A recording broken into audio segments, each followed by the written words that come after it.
Hey guys, welcome to another edition of What's Cookin Jersey Shore. We're here at Ferrucci's Market, Gourmet Market, and Italian Salumeria. They've been at this location 31 years, and we're going to talk to the owners a little bit about their history. But there's a backstory too. This place was established 1932 in Pittsburgh, out in Pennsylvania. So we're going to go in, we're going to check out the place, and we're going to talk to the owner. Thank you.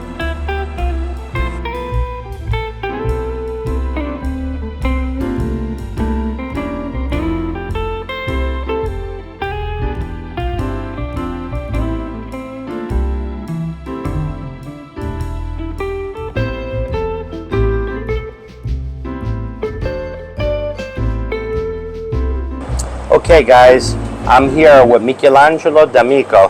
He's one of the owners, actually Santina, his mother, the owner, and I guess she's like the matriarch of this place. Exactly. Okay, this place has been in this location 31 years. Correct.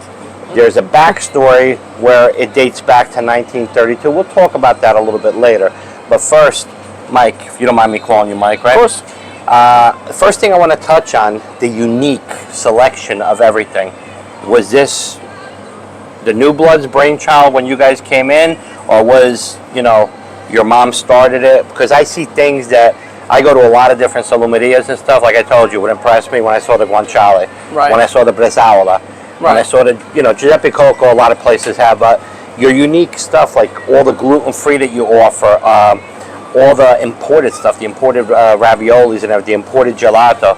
Tell us a little bit about how. So essentially, most of the stuff, 90% of the stuff that you see is my mom. She's been here since day one. My brother and I, we started working here when we were both like, he was like 15, 16, me around the same time. He's 3 years older than me. And everything you see here is basically has my mom's fingerprints on it. Beautiful. All the gluten-free stuff is things that, she wanted to bring in.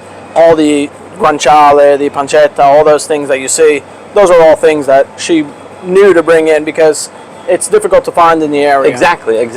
Many of the places around here, they'll be Italian stores. Mainly they'll have like a concentration of Italian products, whereas we focus on mostly the imported Italian stuff.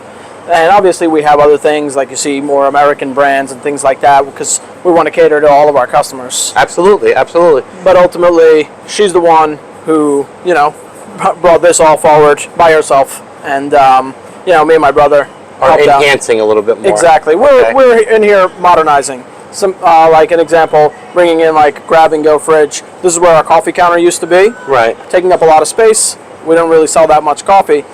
We put that behind the counter, brought this in, and now with the salads, all the grab-and-go items and things like that, just kind of putting our touch, our fingerprint on the business for the future. Great. Also, you showed us that beautiful gift box that you designed. That is a very artisan way of doing things and a very modernized way of doing it. Rather than that big, bulky, it's a great way to ship. It's very futuristic the way you put it together. Exactly, and that's what I was going for. Is more of a modern look in giving a gift box, more of a premium look as well. Not a knock on the old-fashioned wicker baskets wrapped with Nutella wrap. That's a classic. But ultimately, I wanted to do something that was a little more for today, and especially people in the area here, we're starting to see a much younger crowd than we've had over the years. So they respond much better to something like that, as opposed to, our older crowd was, a lot of people from Brooklyn, people from Staten Island. Right. That's what they were used to. I actually got the inspiration from a different company, a cookie company, and they send cookies that you order from them from LA, and they come in those boxes. So I was like, I need to make a box like this, but for gift boxes. And now we sell them to corporations who give them to clients. Customers come in the door, they're going over someone's house, they want to bring a gift, Christmas gifts, things like that. And we think it was a great addition so far. And you guys deliver all over, like you were telling me, throughout the country? Yeah, we deliver around here. We'll deliver it personally. And then it's like... But we've shipped to Florida, we've shipped to California, we could ship to anywhere. Beautiful. The other thing, let's go back to the basics, the salumeria part itself. Right. If we had to say what depicts Michelangelo, Santina, and Ferrucci's, what is your staple sandwich? What is your staple go-to thing that people come for the most here? The number one is the Parma sandwich. Ah, prosciutto di Parma. Yeah, we put it on a baguette. We get it in from Balthazar in Manhattan. Nice. So it's a demi baguette. It's about a 10-inch. Just prosciutto, mozzarella, roasted peppers with our balsamic that we import, and it's definitely by far the #1 seller. Mozzarella that you make yourself Right, here. exactly. Now let me ask you a question, because I go to 1,000 places. Right. Have you ever heard of Bel Paese cheese?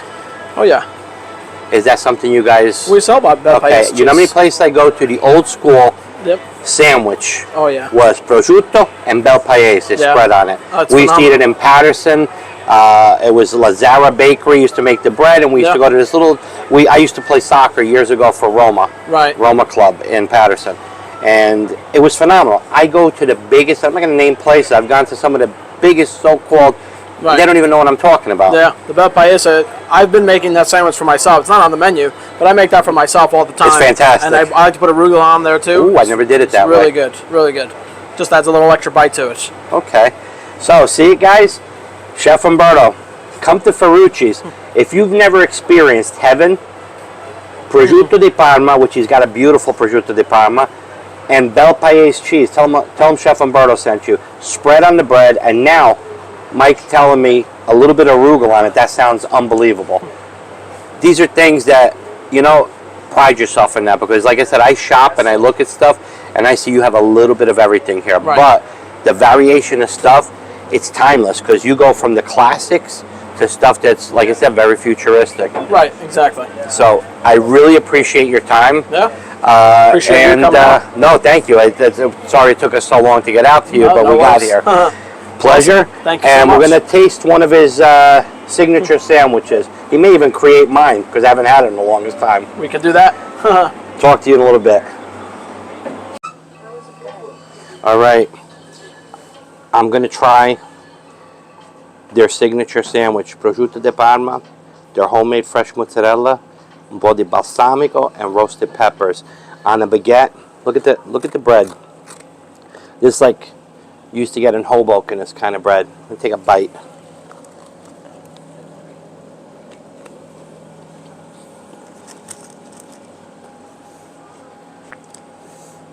Prosciutto di Parma, it's a more subtle, almost has not that big of a salty taste. It's got a soft texture and a little bit milder. So you can taste that beautiful prosciutto di Parma, then you get that little hint of the fresh mozzarella. You get a little bit of that balsamic, which you can tell it's aged perfectly. And then finished off with the roasted peppers. And I don't think these are roasted peppers from the cans, they make them themselves. Guys, like I said, the place has been here 31 years, and we didn't talk about the 1932 because they don't know too much of the history of where it was located. And like I said, artisan stuff, old school stuff, and all the futuristic stuff that they've done. This is definitely a store that you guys got to visit. They haven't put out their Panettones yet, but if we get a chance, we're going to take some random shots during the holidays, because they have Panettones that I didn't even hear of. I've been out of the market for a while with that, but beautiful stuff.